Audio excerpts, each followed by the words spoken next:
ಶ್ರೀ ಗುರುಭ್ಯೋ ನಮಃ ಶ್ರೀ ಪರಮಗುರುಭ್ಯೋ ನಮಃ ಶ್ರೀಮದ್ ಆನಂದ ತೀರ್ಥ ಭಗವತ್ಪಾದಾಚಾರ್ಯ ಗುರುಭ್ಯೋ ನಮಃ ಶ್ರೀ ವೇದವ್ಯಾಸಾಯ ನಮಃ ಶುಕ್ಲಾಂಬರಧರಂ ವಿಷ್ಣುಂ ಶಶಿವರ್ಣಂ ಚತುರ್ಭುಜಂ ಪ್ರಸನ್ನವದನಂ ಧ್ಯಾಯೇತ್ ಸರ್ವವಿಘ್ನೋಪಶಾಂತಯೇತ್ ಸರ್ವವಿಘ್ನಪ್ರಶಮನಂ ಸರ್ವಸಿದ್ಧಿಕರಂ ಪರಂ ಸರ್ವಜೀವ ಪ್ರಣೇತಾರಂ ವಂದೇ ವಿಜಯದಂ ಹರಿಂ ಹಯಗ್ರೀವ ಹಯಗ್ರೀವ ಹಯಗ್ರೀವೇತಿ ಯೋ ವದೇತ್ ತಸ್ಯ ನಿಸ್ಸರತೆ ವಾಣಿ ಜಹ್ನು ಕನ್ಯಾ ಪ್ರವಾಹವತ್ ಯದಿತಂ ತೋ ಭಕ್ತಾನಾಂ ಅಸ್ಮಾಕಂ ಹರೆ ಹರೆ ತದಾಶು ಕಾರ್ಯಂ ಕಾರ್ಯಜ್ಞ ಪ್ರಳಯಾರ್ಕಾಯಧ ಪ್ರಭಾ ಕೃಷ್ಣಾಯ ವಾಸುದೇವಾಯ ಹರೆಯೇ ಪರಮಾತ್ಮನೇ ಪ್ರಣತಕ್ಲೇಶನಾಶಾಯ ಗೋವಿಂದಾಯ ನಮೋ ನಮಃ ಬ್ರಹ್ಮಾಂತ ಗುರು ಸಾಕ್ಷಾತ್ ಇಷ್ಟಂ ದೈವಂ ಶ್ರೇಯಪತೆ ಆಚಾರ್ಯ ಶ್ರೀಮದಾಚಾರ್ಯ ಸಂತು ಮೇ ಜನ್ಮ ಜನ್ಮನಿ ಬುದ್ಧಿರ್ಬಲಂ ಯಶೋಧೈರ್ಯಂ ನಿರ್ಭಯತ್ವಂ ಅರೋಗತ ಅಜಾಡ್ಯಂ ಅಕ್ಪಟುತ್ವಂ ಚ ಹನುಮತ್ ಸ್ಮರಣಾದ್ವಯತ್ ನಮೋಸ್ತು ತಾತ್ವಿಕಾ ದೇವಾಹ ವಿಷ್ಣು ಭಕ್ತಿ ಪರಾಯಣ ಧರ್ಮ ಮಾರ್ಗೇ ಪ್ರೇರಯಂತು ಭವಂತು ಸರ್ವ ಏವ ಹಿ ಅರ್ಥಿಕಲ್ಪಿತಕಲ್ಪೋಯಂ ಪ್ರತ್ಯರ್ಥಿಗಜಕೇಸರಿ ಶ್ರೀ ವ್ಯಾಸತೀರ್ಥ ಗುರುರ್ಭವ ತಸ್ಮತಿಷ್ಟಾರ್ಥ ಸಿದ್ಧಯೇ यस्य वा कामधेनुर्नः कामितार्थान् प्रयच्छति सेवेतं च योगीन्द्रं कामबाणच्छितं सदा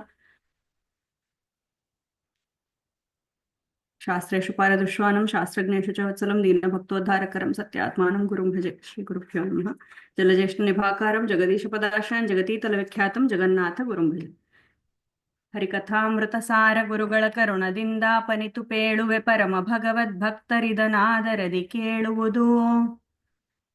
ನಾವು ಯಾವ ಥರ ಸ್ಮರಣೆಯನ್ನು ಮಾಡಬೇಕು ಅಂತ ಇಲ್ಲಿ ತಿಳಿಸ್ಕೊಟ್ರು. ಸ್ಮರಣೆ ಎಂಬುದೇ ನಮಗೆ ಈ ಒಂದು ನಮಗೊಂದು ದೇಹ ಕೊಟ್ಟು ಇಷ್ಟೆಲ್ಲ ಉಪಕಾರ ಮಾಡಿರೋಂಥ ಭಗವಂತನಿಗೆ ನಾವೊಂದು ಸ್ಮರಣೆ ಮಾಡೋದಿಲ್ಲ ಅಂತಂದ್ರೆ ಅದರಲ್ಲಿ ನಮಗೆ ಎಷ್ಟು ಪಾಪ ಬರುತ್ತೆ ಅಂಬೋದು ಇಲ್ಲಿ ತೋರಿಸ್ಕೊಟ್ರು. ಅದರದ್ದು ಅಪೋಸಿಟ್ ಆಗಿ ನಾವು ಸ್ಮರಣೆ ಮಾಡಿದ್ರೆ ಅವರು ಭಗವಂತ ನಮ್ಮ ಪಾಪಗಳನ್ನ ಸ್ಮರಣೆ ಮಾಡಲ್ಲ. ಸ್ಮರಣೆ ಅಂತಂದ್ರೆ ಹೇಳಿದ್ದಂಗ ಭಗವಂತನ ಒಂದು ಗುಣವನ್ನ ನಾವು ನೆನಪಿಸ್ಕೊಬೋದು ಅಂತ ನಾವು ತಿಳ್ಕೊಂಡಿದ್ವಿ. ಸೊ ಈ ಸ್ಮರಣೆ ಮನನ ನಮಗ್ ಬರ್ಬೇಕು ಅಂತಂದ್ರೆ ಮೊದ್ಲೇ ಅದ್ರ ಬಗ್ಗೆ ನಾವು ಶ್ರವಣ ಮಾಡಿರ್ಬೇಕು. ಆ ಶ್ರವಣ ಮಾಡಿದ್ದಾಗನು ಎಷ್ಟೋ ಸರಿ ನಮಗ ವಿಸ್ಮರಣೆ ಆಗತ್ತ. ವಿಸ್ಮರಣೆ ಆಗಿ ಯಾರ್ಯಾರು ಆ ಮಾಯಾ ಮೋಹಕ್ಕೆ ಸಿಲುಕಿದ್ದಾರೆ ಅಂಬೋದು ನೆಕ್ಸ್ಟ್ ಇದ್ರಲ್ಲಿ ಹೇಳ್ತಾರೆ ಪದ್ಯದಲ್ಲಿ. ಆಮೇಲೆ ನಾವು ಎಷ್ಟು ಭಗವಂತ ಕಾರುಣ್ಯಮಯ, ಯಾಕೆ ಅಂತಂದ್ರೆ ನಮಗೆ ಮೋಕ್ಷವನ್ನೇ ಕೊಡ್ತಾನೆ, ಆನಂದ ಪಡಿಸ್ತಾನೆ ನಮ್ಮಲ್ಲೇ ಇದ್ದು. ಯಾವ ಥರ ಆದ್ರೆ ಪಾಂಡವರಿಗೆ ಭಗವಂತ ಸದಾ ಕೈವರ್ತಕ ಕೇಶವಃ ಅಂತ. ಸೊ ಎಷ್ಟೋ ಒಂದು ದೊಡ್ಡ ಒಂದು ಸ್ಟ್ರೀಮ್ ಟೊರ್ನೆಡೋ ಬರುವಂತಹದ್ರಲ್ಲಿ ಒಂದು ಪಾಂಡವರ ನಾವೇ ಇತ್ತು. ಆದ್ರೆ ನಾವಿಕ ಯಾರಿದ್ದ ಅಂತಂದ್ರೆ ಶ್ರೀಕೃಷ್ಣ ಇದ್ದ. ಅದ್ ಕಡೆಯಿಂದ ಈ ಸಮುದ್ರವನ್ನು ಅವ್ರು ದಾಟ್ಲಿಕ್ಕಾಯ್ತು. ಅಂಥ ಕರುಣಾಮಯಿ ಭಗವಂತ ನಮ್ಮೆಲ್ಲರಿಗೆ ಆ ಥರ ರಕ್ಷಣೆ ಮಾಡ್ತಾನೆ. ಎಲ್ಲಿವರೆಗೂ? ಈ ಒಂದು ಜನ್ಮ ಅಂತಲ್ಲ, ಪ್ರತಿ ಒಂದು ಜನ್ಮಗಳಲ್ಲಿ ವಾಯುದೇವರು ಅಂತರ್ಗತ ಭಗವಂತ ಇದ್ದು ಪ್ರತಿಯೊಂದು ದೇಹದಲ್ಲಿ, ಪ್ರತಿಯೊಂದು ಜನ್ಮದಲ್ಲಿ, ಪ್ರತಿಯೊಂದು ಕಾಲದಲ್ಲಿ, ಪ್ರತಿಯೊಂದು ಸ್ಥಿತಿಯಲ್ಲಿ ನಾವು ಅನ್ಇಮ್ಯಾಜಿನಬಲ್ ಇನ್ನ ಯಾರಿಗೂ ಅಷ್ಟು ಇಮ್ಯಾಜಿನ್ ಮಾಡ್ಲಿಕ್ಕೆ ಆಗಲ್ಲ. ಅಷ್ಟು ಒಂದು ನಮ್ ಜೋಡಿ ಇರುವಂತ ಒಂದು ಸದಾ ನಮ್ಮ ಇರುವಂತ ಒಂದು ಪ್ರಾಣ ಸಖ ಅಂತ ಅನ್ಬೋದು, ಅವಿಜ್ಞಾತ ಸಖ. ಆದ್ರೆ ತಿಳಿಸದಲೆ, ತಿರುಗುತಿಯನ್ನು ತಿಳಿಸದಲೆ ಅಂತ ಹೇಳಿದಾಗ ನಮಗ್ ಗೊತ್ತಾಗಲ್ಲ ಅಷ್ಟೇ. ಸರಿ, ಅಂತ ಕರುಣಾಮಯಿ ಭಗವಂತ ಹೆಂಗೆ ಅದರದ್ದು ಇನ್ನೊಂದೊಂದು ಬಹಳ ಒಳ್ಳೆ ದೃಷ್ಟಾಂತ ಕೊಡ್ತಾರೆ ಈ ಪದ್ಯದಲ್ಲಿ. ಜನಪ ಮೆಚ್ಚಿದರೀವ ಧನ ವಾಹನ ವಿಭೂಷಣ ವಸನ ಭೂಮಿಯು ತನು ಮನಗಳಿತ್ತಾದರಿ ಪರುಂಟೇನು ಲೋಕದೊಳು ಅನವರತ ನೆನೆವವರ ಅನಂತಾಸನವೇ ಮೊದಲಾದಾಲಯದೊಳಿಟ್ಟಣುಗನಂದದಲವರವರ ವಶನಾಗುವ ಮಹಾಮಹಿಮಾ.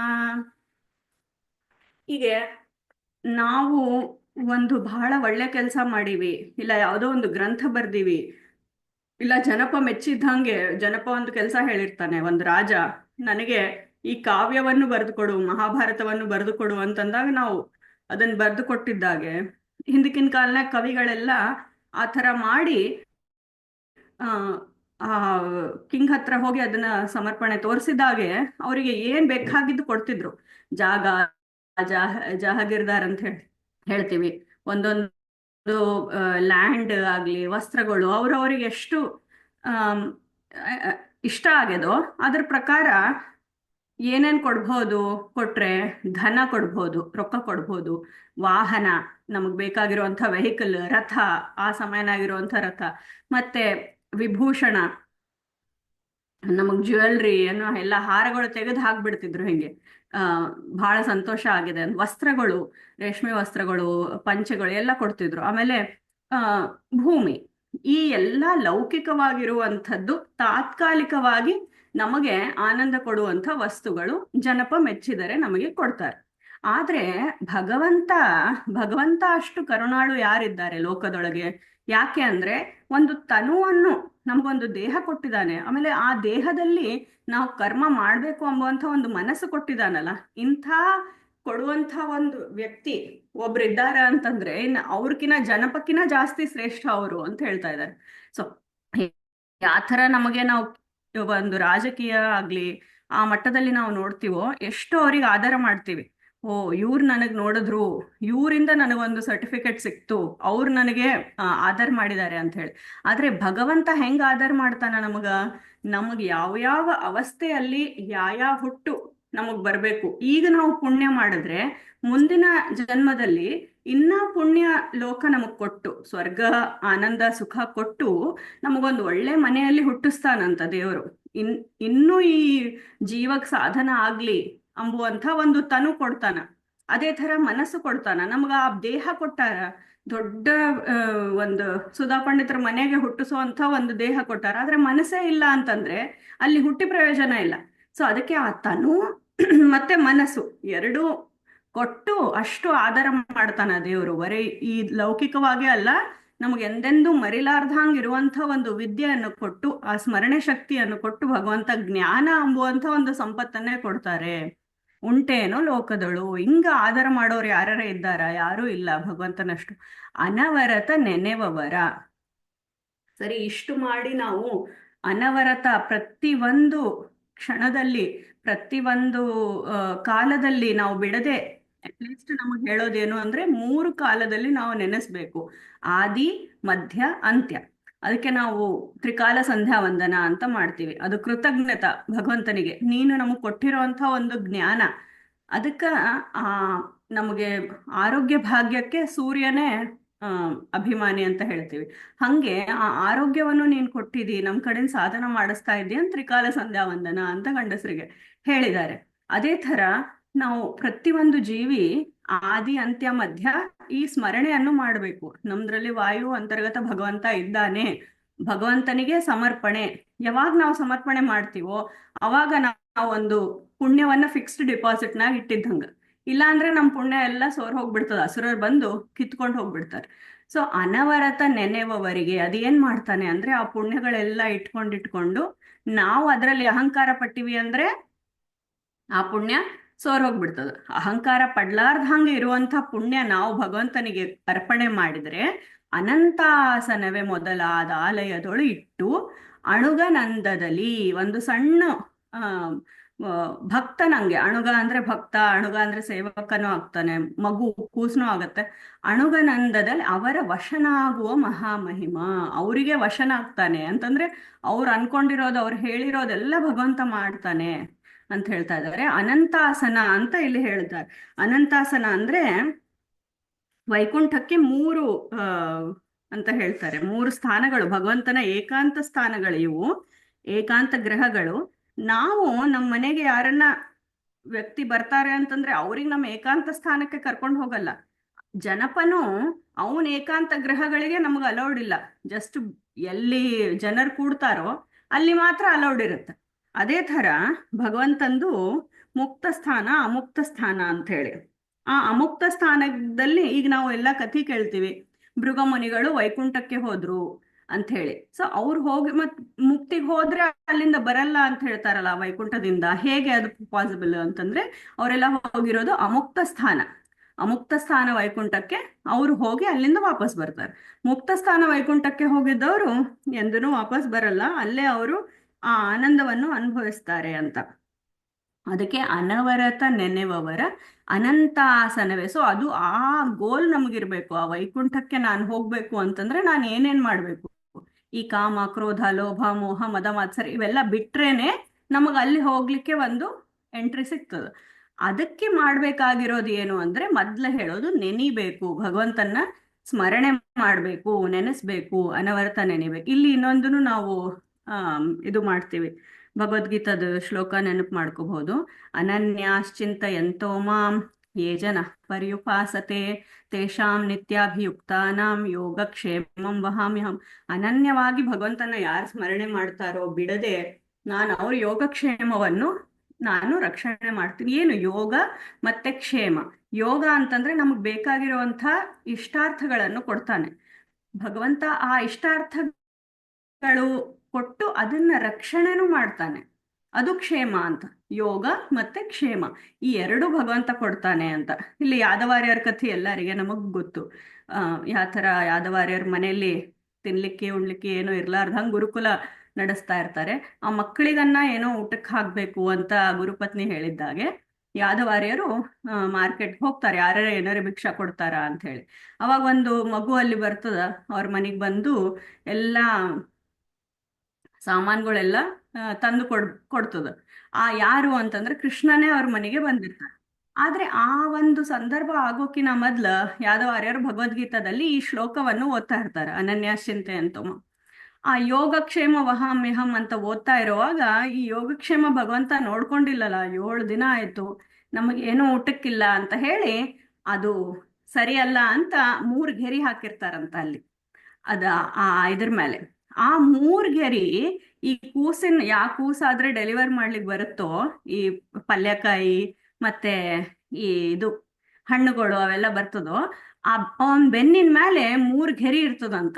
ಯಾರೋ ಒಂದು ಚಲೋ ಇದರಿಂದ ಹೊಡೆದಿರೋ ಅಂತ ಗೆರಿಗಳು 3 ಗೆರಿ ಇರ್ತದಂತದ್ರ ಆ ಕೂಸಿನ ಮೇಲೆ.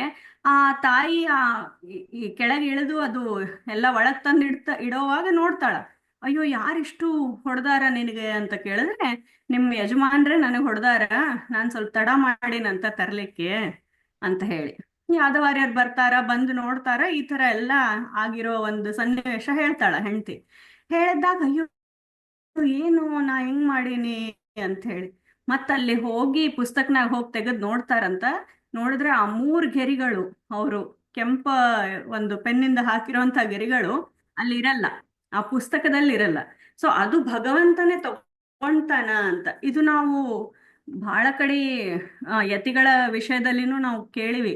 ಸತ್ಯಬೋಧ ತೀರ್ಥರ ಒಂದು ಕಥೆಯಲ್ಲಿ ನೈವೇದ್ಯದಲ್ಲಿ ವಿಷ ಹಾಕಿ ಕೊಡ್ತಾರ ಬಹಳ ಜನ, ಒಬ್ರು ಕೆಟ್ಟ ಜನ ಎಲ್ಲ.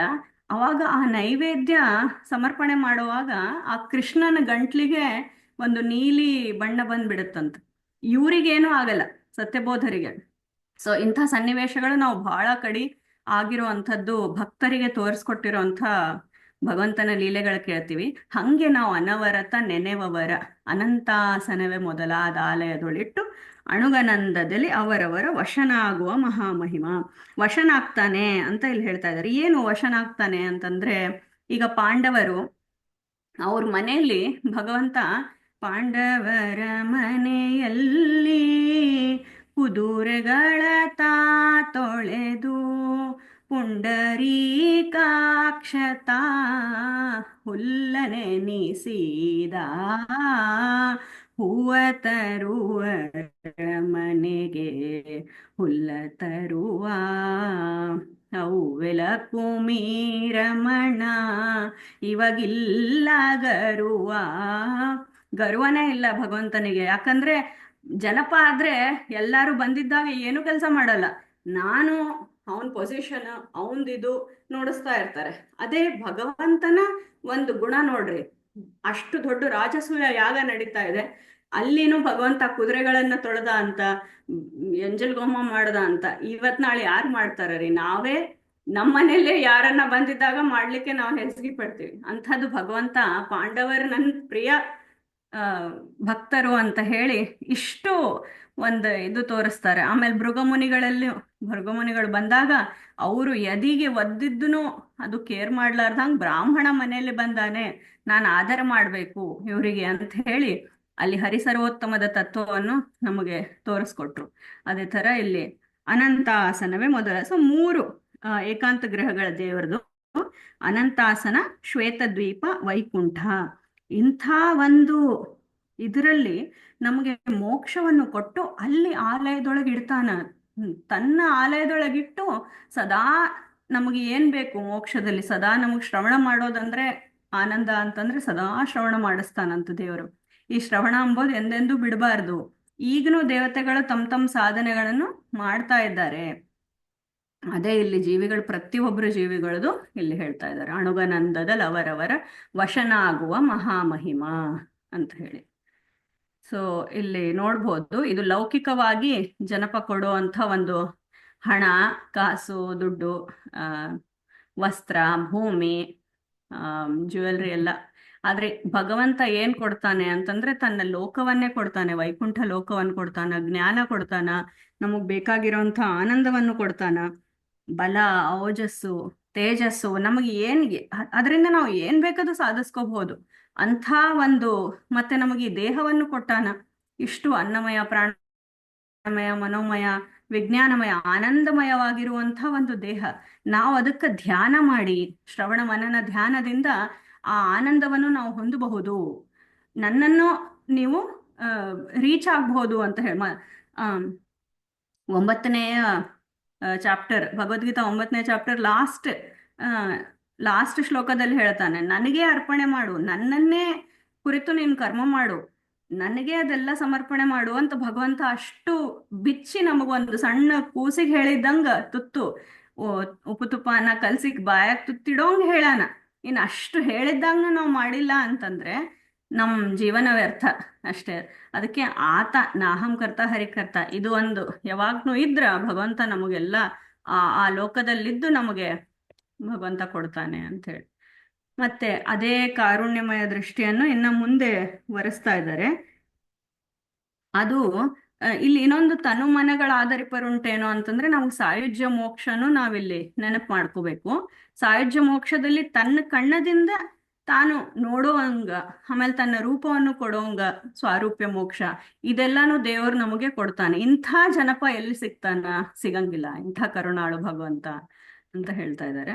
ಮತ್ತೆ ಮುಂದಿನ ಪದ್ಯದಲ್ಲಿ ಭಗವಂತನ ಕಾರುಣ್ಯ ದೃಷ್ಟಿ ಎಷ್ಟಿದೆ, ಆತಗೆ ಹೆಂಗೆ ನಾವು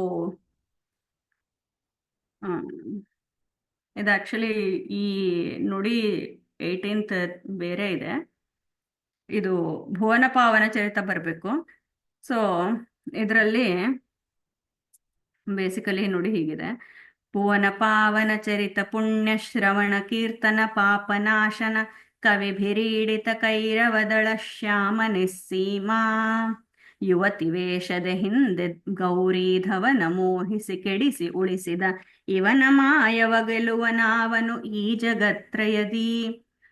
ಈ ದೇವರದು ಒಂದು ಮಾಯೆ ಹೇಗಿರುತ್ತೆ, ಆಮೇಲೆ ಆ ಭಗವಂತನ ಮಾಯೆಯನ್ನು ಗೆಲ್ಲಲಿಕ್ಕೆ ಯಾರಿಗೆ ಸಾಧ್ಯ ಇಲ್ಲ ಅಂಬೋದು ಈ ನುಡಿಯಲ್ಲಿ ತಿಳಿಸ್ತಾ ಇದ್ದಾರೆ.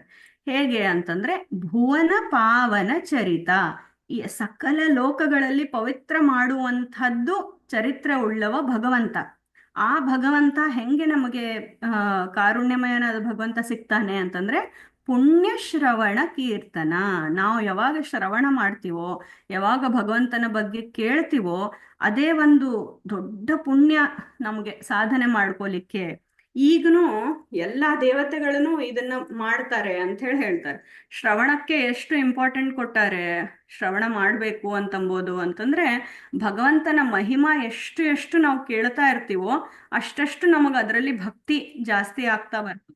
ಭಕ್ತಿ ಜಾಸ್ತಿ ಆಗಿ ಜ್ಞಾನ ಜಾಸ್ತಿ ಆಗಿದ್ದಾಗೆ ಅದರಿಂದ ನಾವು ಮಾಡುವಂಥ ಒಂದು ಕರ್ಮಗಳು ನಮಗ್ ಪುಣ್ಯಕರವಾಗಿ ಇರ್ತದೆ. ಸೊ ಅದೇ ಇಲ್ಲಿ ಹೇಳ್ತಾರೆ, ಭುವನ ಪಾವನ ಚರಿತ ಪುಣ್ಯ ಶ್ರವಣ ಕೀರ್ತನ ಪಾಪನಾಶನ. ಸೊ ಇದು ಒಂದು 2-sided ಸ್ವಾಡ್ ತರ, 2-edged ಸ್ವಾಡ್ ಅಂತಾರ.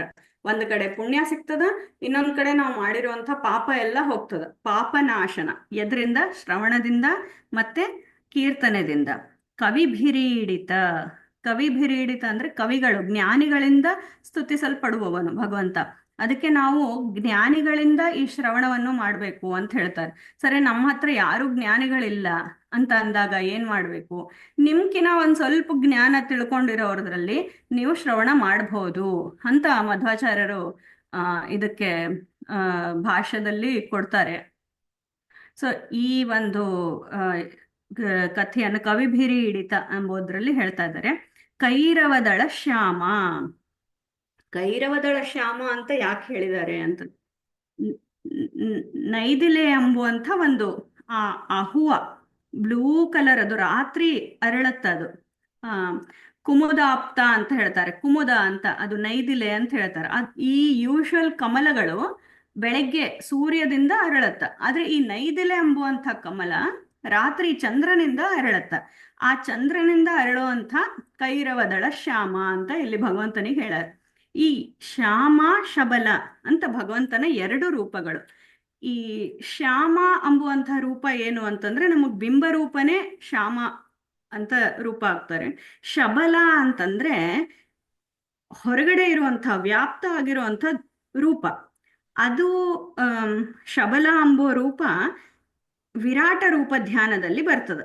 ಸೊ ಈ ಎರಡು ರೂಪಗಳು ಭಗವಂತನಿಗೆ ಇದೆ, ಶ್ಯಾಮ ಮತ್ತೆ ಶಬಲ ಅಂತ ಹೇಳಿ. ಇದರಲ್ಲಿ ಕೈರವದಳ ಶ್ಯಾಮ ನಿಸ್ಸೀಮ ಅಂತ ಹೇಳ್ತಾ ಇದ್ದಾರೆ. ಯಾಕಂದ್ರೆ ಈ ಶ್ರವಣ ಕೀರ್ತನ ಅದರಿಂದ ನಮಗೆ ಈ ಮನಸ್ಸಿನಲ್ಲಿ ನಿಧಿ ಧ್ಯಾಸನ, ಶ್ರವಣ ಮನನ ನಿಧಿ ಧ್ಯಾಸನ ಈ ಮಾಡೋದಕ್ಕೆ ಒಂದು ಅನುಕೂಲ ಮಾಡುವಂಥ ಈ ರೂಪ ಕೈರವದಳ ಶ್ಯಾಮ ರೂಪ. ಸೊ ಇದು ಬಿಂಬರೂಪ ಹರಿರೂಪನೇ ಇಲ್ಲಿ ಇದು ಆಗತ್ತ. ಶಬಲ ಅಂಬೋದು ನಿಮಗೆ ನಾನಾ ಥರದ ಬಣ್ಣ, ಡಿಫ್ರೆಂಟ್ ಕಲರ್ ವರ್ಣಗಳ ಬಣ್ಣ, ಅದಕ್ಕೆ ಅದು ವಿರಾಟ ರೂಪ ಅಂತ. ಈ ಶ್ಯಾಮ ಅಂಬೋದು ಒಂದೇ ಒಂದು ರೂಪ, ಅದು ನೈದಿಲೆಯ ನೀಲಿ ಬಣ್ಣ. ಸೊ ನಮಗೆ ಎಲ್ಲ ವರವನ್ನು ಅಭೀಷ್ಟಗಳನ್ನು ಪೂರ್ತಿ ಮಾಡೋದು.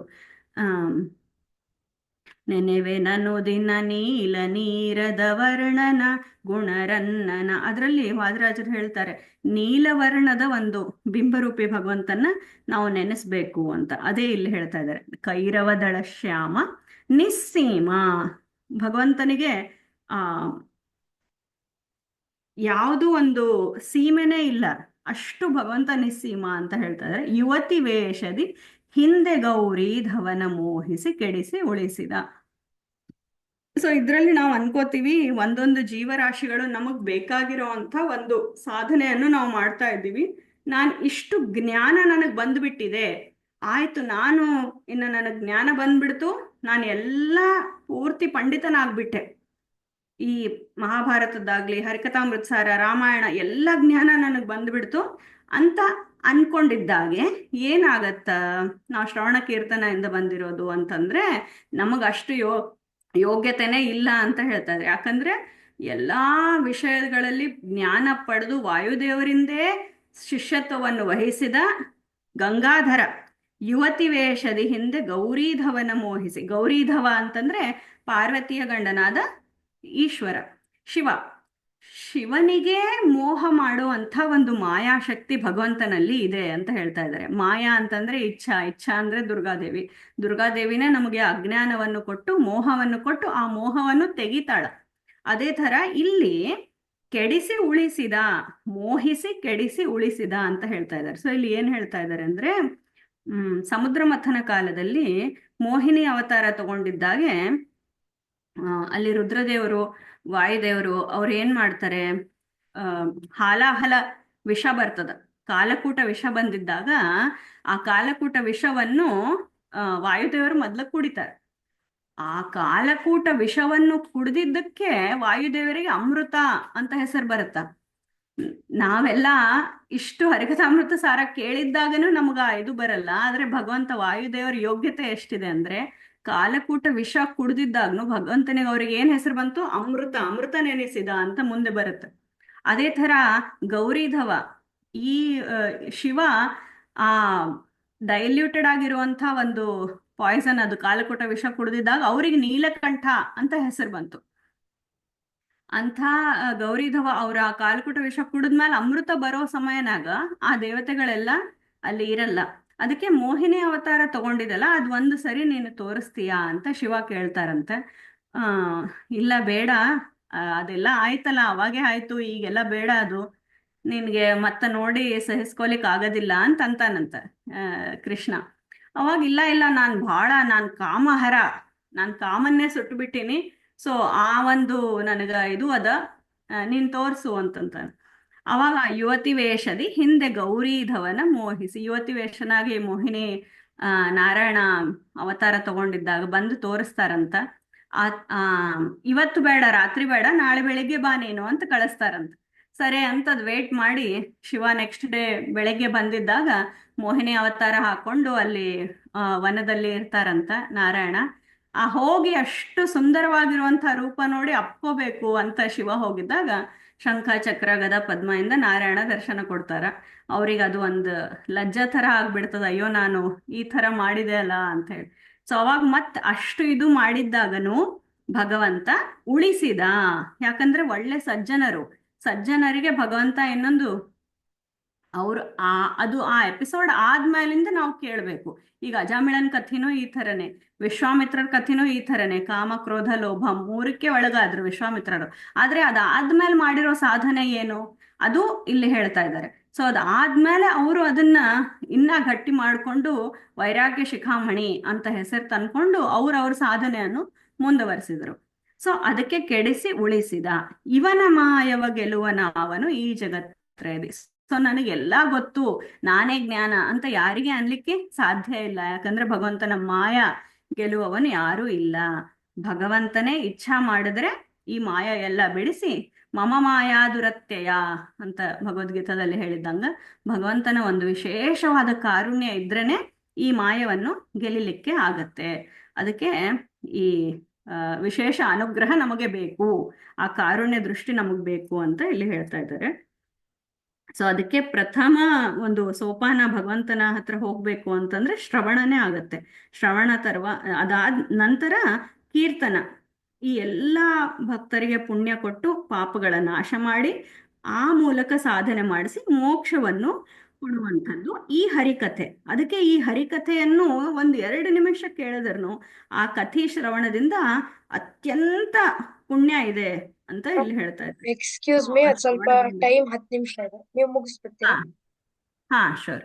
ಸೊ ಈ ಪುಣ್ಯ ಪ್ರಾಪ್ತಿ ಮತ್ತೆ ಪಾಪ ನಿವೃತ್ತಿ. ಸೊ ಇಲ್ಲಿ ನೀವು ಇದರಲ್ಲಿ ಇನ್ನೊಂದು ನೋಡ್ಬೇಕು ಅಂತಂದ್ರೆ ವಾಯುದೇವರು ಮಧ್ವಾಚಾರ್ಯ ಹೇಳಿರೋ ಅಂಥದ್ದು, ಅನಿರುದ್ಧ ಭಗವಂತ ಏನ್ ಮಾಡ್ತಾನೆ ಅಂತಂದ್ರೆ ಈ ಎಲ್ಲ ಜೀವಿಗಳಿಗೆ, ಯಾರಾದ್ರೆ ಈ ಜೀವಿಗಳೆಲ್ಲ ತನ್ನ ಉದರದಲ್ಲಿ ಇಟ್ಕೊಂಡಾನೋ ಭಗವಂತ, ಅವ್ರವ್ರ ಕರ್ಮಾನುಸಾರ ಅವರಿಗೊಂದು ಈ ಲಿಂಗ ದೇಹ ಅಂತ ಕೊಡ್ತಾರೆ. ಆ ಲಿಂಗ ದೇಹಕ್ಕೆ ಮತ್ತೆ ಒಂದು ಅನಿರುದ್ಧ ದೇಹ ಅಂತ ಕೊಡ್ತಾರೆ. ಆ ಅನಿರುದ್ಧ ದೇಹ ಈ ಎಲ್ಲ ಅದರಲ್ಲೆಲ್ಲ ಪ್ರವೇಶ ಆಗಿರೋದು ಬ್ರಹ್ಮ, ವಾಯು, ಗರುಡ, ಶೇಷ, ರುದ್ರ ಇವರೆಲ್ಲರೂ ಅಲ್ಲಿ ಇದ್ದು ಅದನ್ನ ಇಟ್ಕೊಂಡಿದ್ದಾರೆ ಅಂತ ಹೇಳಿ. ಸೊ ಇಂಥ ಕಾರುಣ್ಯಮಯ ಭಗವಂತ ನಮಗ್ ದೇಹ ಕೊಟ್ಟು, ದೇಹ ನಿಯಾಮಕನಾದ ಎಲ್ಲ ಇಂದ್ರಿಯಾಭಿಮಾನಿಗಳಿಗೆ ದೇವತೆಗಳು ಕೊಟ್ಟು, ಅವ್ರೆಲ್ಲರನ್ನ ನಮ್ಮಿಂದ ಒಂದು ಪುಣ್ಯ ಕೆಲಸವನ್ನು ಮಾಡುವಂಥ ಒಂದು ಇದು ಕೊಟ್ಟಿದ್ದಾನೆ ದೇವರು. ಅಂದ್ರೆ ನಾವು ಎಷ್ಟು ಕರುಣಾಳು ಭಗವಂತ ಅಂಬೋದು ಇದರಲ್ಲಿ ನೋಡ್ಬೋದು. ಸೊ ಅದಕ್ಕೆ ಭುವನ ಪಾವನ ಚರಿತ, ಪುಣ್ಯಶ್ರವಣ ಕೀರ್ತನ, ಪಾಪನಾಶನ, ಕವಿಭಿರೀಡಿತ ಕೈರವದಳ ಶ್ಯಾಮ ನಿಸ್ಸೀಮ, ಯುವತಿ ವೇಷದಿ ಹಿಂದೆ ಗೌರೀಧವನ ಮೋಹಿಸಿ ಕೆಡಿಸಿ ಉಳಿಸಿದ ಇವನ ಮಾಯವ ಗೆಲುವನಾವನು ಈ ಜಗತ್ರಯದಿ. ಯಾರೂ ಈತನ ಮಾಯವನ್ನ ಗೆಲ್ಲಲಿಕ್ಕೆ ಸಾಧ್ಯ ಇಲ್ಲ. ಸೊ ಇಲ್ಲಿ ನೋಡಿದಂಗೆ ಎಲ್ಲ ಲೋಕಗಳು ಮತ್ತೆ ಭಗವಂತ ಎಲ್ಲ ನಿಯಮನೆ ಮಾಡಿ ನಮ್ಮೆಲ್ಲರಿಗೆ ರಕ್ಷಣೆ ಮಾಡ್ತಾ ಇದ್ದಾನೆ.